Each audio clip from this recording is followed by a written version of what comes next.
around that spool I have a sort of U-shaped or wishbone-shaped piece called the flyer, and these hooks are used to spread the thread back and forth, you see.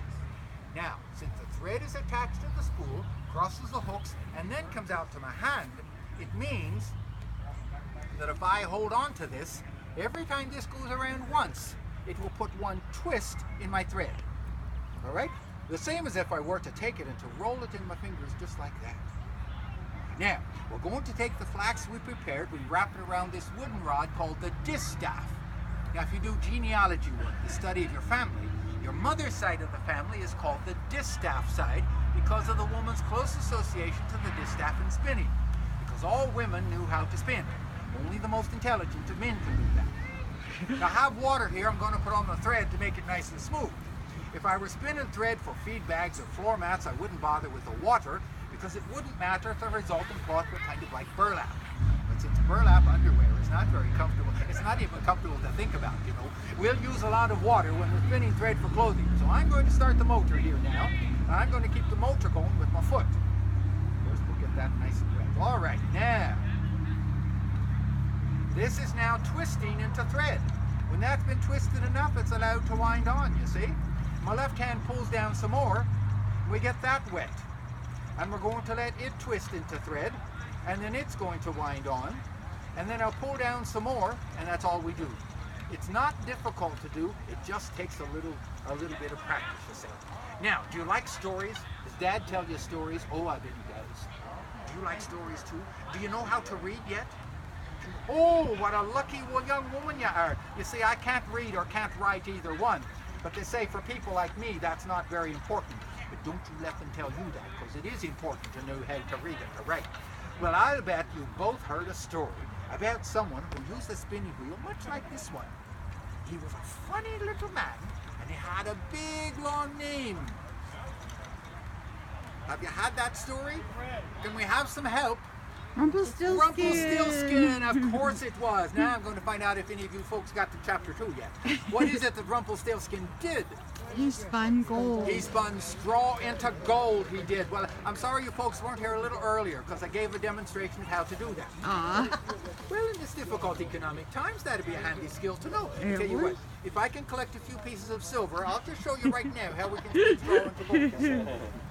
Well, I guess that's not going to happen, is it? Actually, that story of Rumpelstiltskin is what we call a moral fable, which was used to teach young girls the terrible things that might happen to them if they couldn't do a simple household task like spinning. Because you see, if a girl couldn't spin, her family had no clothes. Oh, it was as simple as that. Well, once the yarn and thread is spun, then we have to take it off and to measure it at the same time. There's the boy with the animal on his head. Oh! Now, to do that, we're going to use the click reel over here. Let me tie this up first. Folks going by, you know, they like to give the wheel a little spin, and I tell them now that's not the wheel of fortune, you know. At least it hasn't made my fortune. I don't think it'll make theirs either, all the same.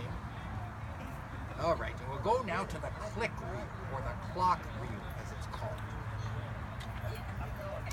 Now, if you look here, we have two gears. One is like a large wooden screw turned on its side, and that's called the weasel gear.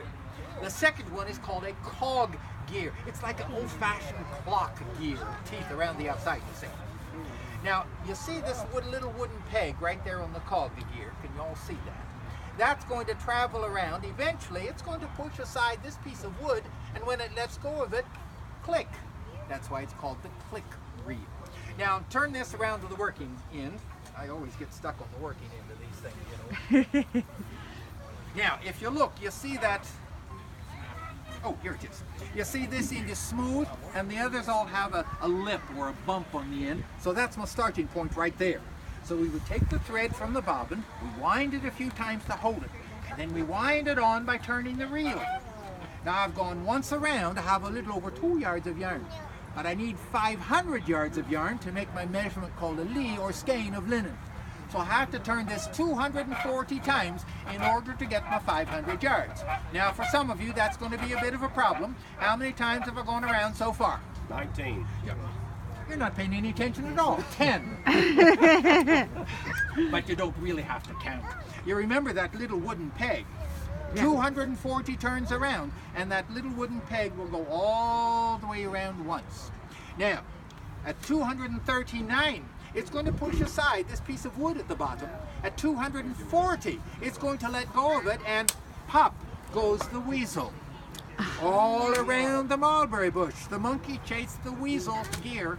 The monkey thought it was all in fun. Pop goes the weasel. I have 500 yards of yarn. Wow. I put a little string around each bundle, and then I continue. Because when I go to the loom, I have to know not how much does the yarn weigh, but how long is it? Right. And this way, even if the yarn were as big as my little finger, I would have 500 yards, don't you see? Well, now in turning the flax into linen, we've talked about the dog's hackles, flaxen-haired maiden, tow-headed children, the distaff side of the family, Rumpelstiltskin, Pop goes the weasel. All of those are spinning and weaving terms. Now you've all heard those terms since you were little folks, but until today had no idea what they meant. So here's what you do. The next time you're invited to a dinner party, you go right along to that party. Now sometime during the evening there'll be a lull in the conversation while they come around to fill up the wine glasses, you see, or to carry out the people with too many wine glasses. And during that lull in the conversation, you say, did you ever hear that little story of Pop Goes the Weasel? Well, of course I have. All the children know that. Well, do you happen to know where it came from? Oh, no, I don't think I know that. Well, let me tell you. And you tell them the story of Pop Goes the Weasel. Before you know it, you're invited to every dinner party in town for your witty conversation. You will be. Well, once the yarn is spun and measured, we're ready now to go to the loom, where we're going to turn it into linen cloth. So if you care to see that, just gather here around the loom, and you can come in on both sides, if you please. You'll want to be sort of up to this end. Not that I'm that important, but at the other end is sort of like watching the winning racehorse after the race is over. It's not a very interesting view at all, you know. So just move right on up here to both sides, if you choose. All right. Now this large wood, oh, do we have some young folks here? Would you like to stand right here? All right, you come and stand right up here. You see that dark piece of wood? Just step right up there. You can hold on to this. You want to hold on to that? Now you can see a bit better, all right? Lovely. Now this large wooden frame that I'm using here is called the loom. Now this particular loom was built in about 1790. Now you know there are only two kinds of cloth in the world. There's either knitted cloth, like a lot of your tops and your shirts and your sweaters, very stretchy, you know. Or there's woven cloth, like your pants and your jeans and all of my clothes, and that's the kind of cloth we're doing here. Now in woven cloth, you have two sets of threads that make up the cloth. One set of threads is stretched from the back to the front of the loom, and these are called the warp thread. Can you say warp thread? Good for you, that's the warp thread. Now the second thread is in this wooden device called the shuttle, which goes back and forth from side to side, which, by the way, is why you ride a shuttle bus back and forth for short distances, you say. Now this is called the woof or the weft thread. Can you say weft here? Good for you. Now, it's very important to know the difference between the warp and the weft. So how are we going to remember which is which? Well, it's not difficult at all. Because while we're weaving, the weft thread always travels from our weft hand to our right hand, and from the right hand back to the weft hand again. So that's how you know it's the weft thread, you see? Good, you can remember that. Now first, we'll measure 400 warp threads, and we wound them around that large roll or beam at the back. Now you can't see most of them because they're covered with the brown paper, but that's where they are. Then we bring them across that back beam and put them onto these four movable frames called harnesses. Now every harness has a number of these string devices called pedals, and every pedal has an eye in the middle of it. Let me show the folks over there, and then I'll show you folks the eye in the pedal, all right? Lovely. Now here is the eye of the heddle. Step right in if you choose. Sort of like the eye of a needle. Can you see that? Except it's right in the middle. Yeah. You see that? All right. Now keep that in mind because I'll be back. Now, true to a word as an Irishman, here on this side, get a little closer, is the eye of the needle. Now, I'll bet if you look right through there, can you see where my hook is? Can you see there? Can you look right through there and see it? Or over the top if you want to. You see it looks sort of like the eye of a needle, except it's right in the middle, isn't it? Instead of on the end like a needle is. All right. Now I need everybody's help for just a moment. I need you to imagine that there are no threads on the loom at all. You see any threads on the loom? Of course not. I just said there weren't any there, didn't I? Sure I did. Now we're now going to dress the loom or put the threads in place. And to do that I need my special hook just here. So I'm going to take the first heddle and I'm going to pull through the first warp thread. And then I'm going to take the second heddle and I'll pull through the second thread. Where are you here? There it is. And then I'll take the third heddle and I'll pull the third thread. And I'll do that 400 times across. But I have to put the threads onto these 4 frames in the right order to give me the pattern or design that I want in the front. So you have to remember to thread them this way. 4, 1, 4, 1, 4, 1, 3, 2, 2, 2, 3, 2, 4, 2, 4, 2, 4, 2, 3, 1, 3, 1, 3, 1. All right? Now let's do the second repeat all together. 4, 4, 1, 4, 4, 1, 1, 4, 4. 1. That's 6 threads down, 394 more to go, and we'll be finished. Good for you. No, you do the same thing over and over, and it doesn't take long to get it into your brain. Now, for you folks who spend more time in the tavern than you should, I'll write it down for you, so that tomorrow morning you'll still know what it is you're supposed to be doing, don't you say? Okay. Now, once those are all threaded, we're then going to put them into this comb-like device called the reed. See that? That's a big comb, isn't it? Which is here in the swinging beater. So again, I'll reach through and get the first thread, then the second thread, then the third thread, and I'll do that 400 times. But, and this is very important, the first thread here must be the first thread here.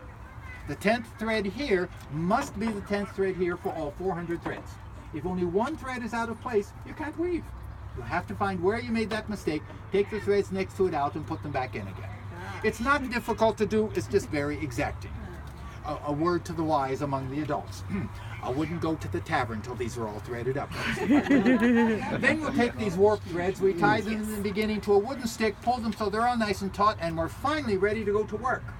Now, I've spent between 12 and 16 hours at the loom so far, but I haven't done any work. Wow. Now, to go to work, we're going to fasten these harnesses to the treadles or the pedals at the base of the loom. You see those pedals down there? All right. So that when I step on a treadle, I'm going to raise and lower the harnesses, which raise and lower the heddles, which raise and lower my threads. So that now I have one set of threads up and one down. Can you see at the side that we have some threads up and some down? All right. Now the opening between those 2 layers is called the shed.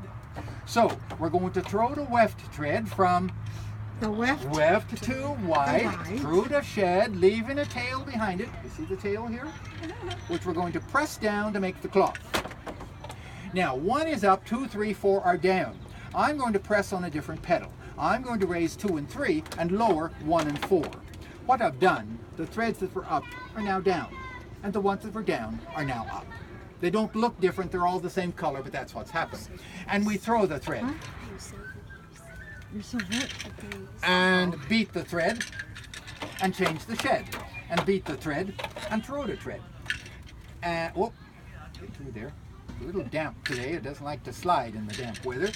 And beat the thread, and change the shed. And beat the thread, and throw the thread. And beat the thread, and change the shed, beat the thread. Throw the thread, beat the thread, change the shed, beat the thread, throw the thread, and that's how we go about making our cloth. Now, if I were to sit down and weave without stopping to talk, which never happens at all, by the way. I did say I was Irish along the way. We do like to talk the Irish, you know.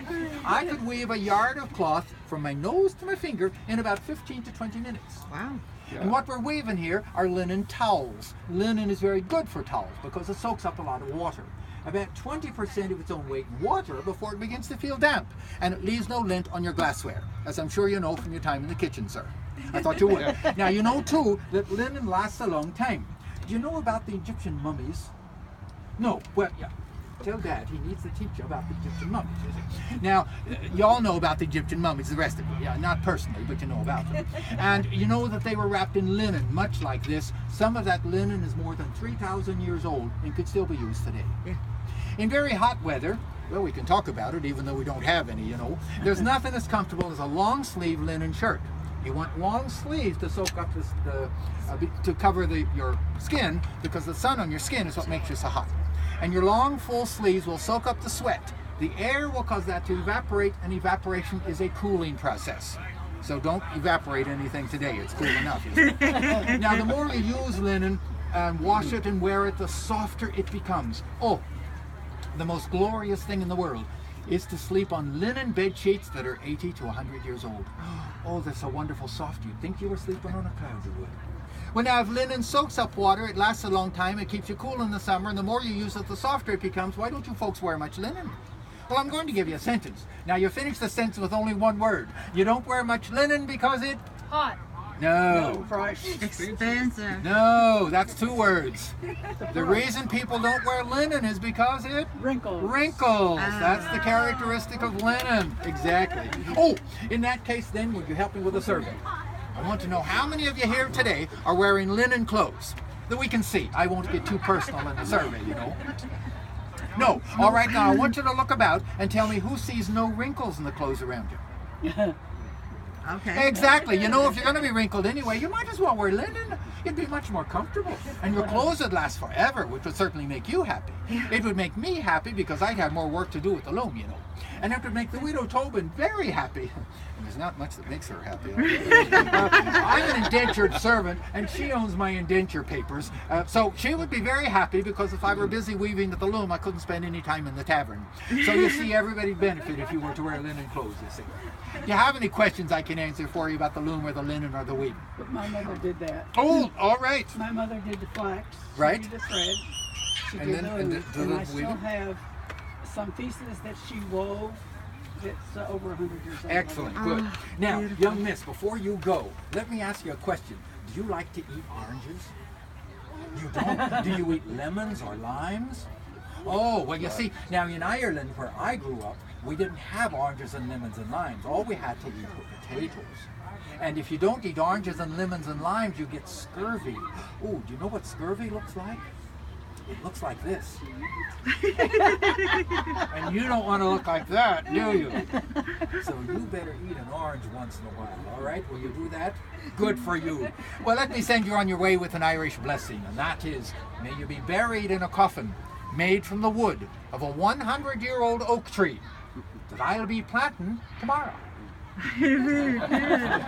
Thanks for coming by. Enjoy your day.